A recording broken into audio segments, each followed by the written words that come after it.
So hey everyone, and in this video we are going to finish our task manager application.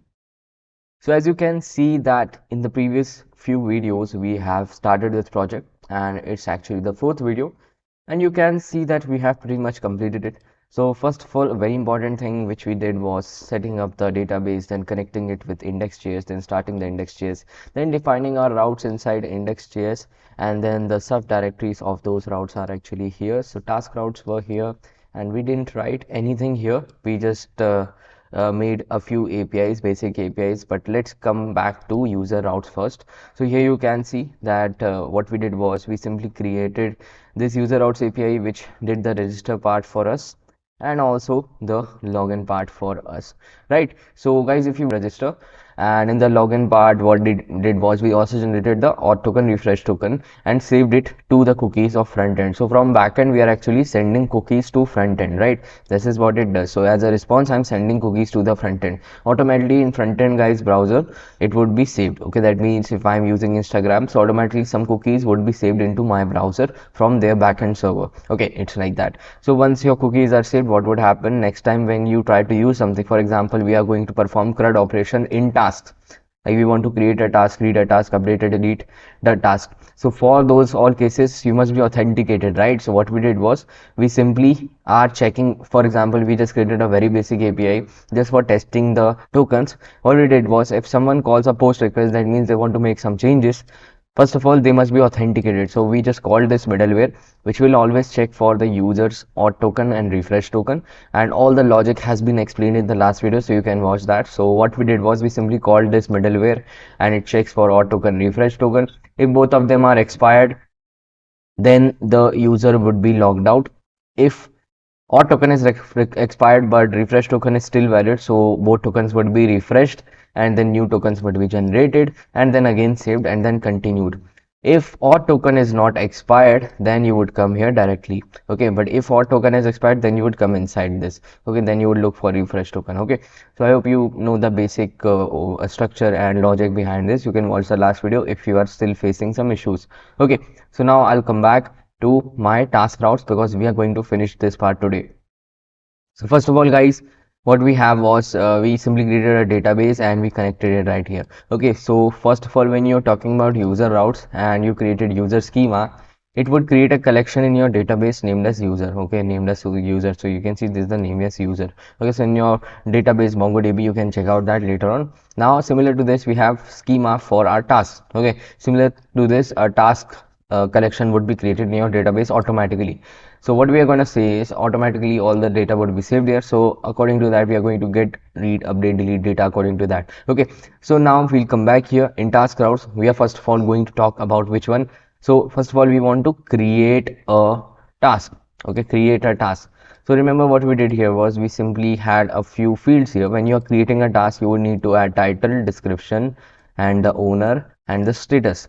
So these three fields are important, and status is not important when you're creating a task because by default it's pending. That means you are about to complete that task. First of all, you are just saying I want to complete that task. That means you're creating the task.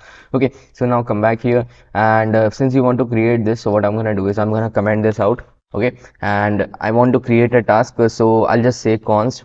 I want to just bring this data from user. Okay, so I'll just say const title and description from req.body. Okay, because from front end user would only send this. Now how would I know who is the owner? So remember in auth token handler we just exported the user ID. I mean just come back here and you can see first of all we took the user ID. You can see we took the user ID. You can see we took the user ID. We picked the user ID from the tokens. If the auth token and refresh token are not expired, then this would be the case. Again, here we pick the user ID. If auth token is expired but refresh token is not expired, then again we pick the user ID and sent it forward. But if auth token and refresh token both are expired, then we are simply saying logout. Okay, so now I'm going to assume that we are either in this case, that means at least refresh token is still valid. Okay, in this case or in this case, so you can see at least refresh token is valid, then you can simply forward the user ID. That's what I've said. That means I would know that this user is logged in with their user ID. Okay, so in the backend we are doing everything, so there is no front end involvement here. That's the plus point. Okay, so it's very secure. Now come back to task schema. and what we are going to do is we're going to extract the user ID and save it to the owner field. Okay, so we have the title from the body, description from the body. We're going to extract user ID and save it into the owner field, and then status would be by default pending. Okay, so now I'll come back here, and we are also going to say cons owner equals req.user ID. So we extracted the owner also. Okay, so I would just say cons new task equals, and then we have just created a simple object of it, title, description, owner, and then we just want to save it. Okay, so I would just save it like this. Actually, you can follow this approach, like in the user routes we followed the same approach for try and catch, so you can just follow this so that it would be easier. But before that we need to use this error middleware. Okay, so we'll come back here, and I want to suppose use this error middleware, so I would just add it at the bottom, and then I would just import the error handler actually. So error middleware, and we have the error middleware here. I guess now the naming is correct. Let me just check. Yes, you can see that the naming is also correct, right? So now I'll come back to task routes, and I'm going to say whenever I receive an error, I want to show that error. How can I do this? So I would just say that just add this into try catch block. Okay, for example, we extracted this data, right? So I would just cut this, and I would just say try, and if everything is fine, it would be still in try catch, or else it would be in catch block. Okay, so if it's in try, that means everything is fine. But if I am going to catch block, that means there was some error, so I'm forwarding it to my error handler. So I hope you know what is the middleware, and we created this in the very first video, so you can check out that of this specific project task manager, right? So here you can see that what we did was, once the object is created, I'm just going to save it.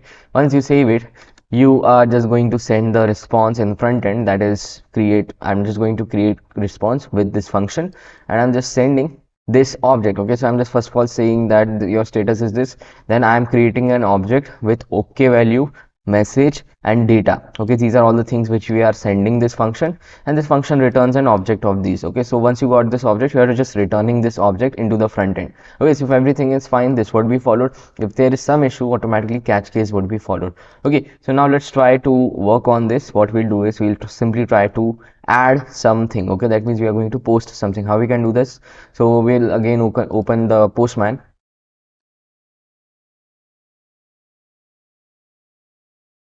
and here guys, what we'll do is we'll simply open our task APIs which we created. Now here I'm going to add a new request. Okay, I'm going to add a new request, and I'm just going to copy this from old ones. So new request, is this a post method because I want to post data, and in the headers part, guys, you want to say that the content type of this is application JSON. Okay, so content type application JSON. Now in body, you want to pass the data. Okay, that's important. Suppose if you don't pass the data, what would happen? So first of all, okay, I have to start the backend. I haven't started the backend. Let me just say node mon.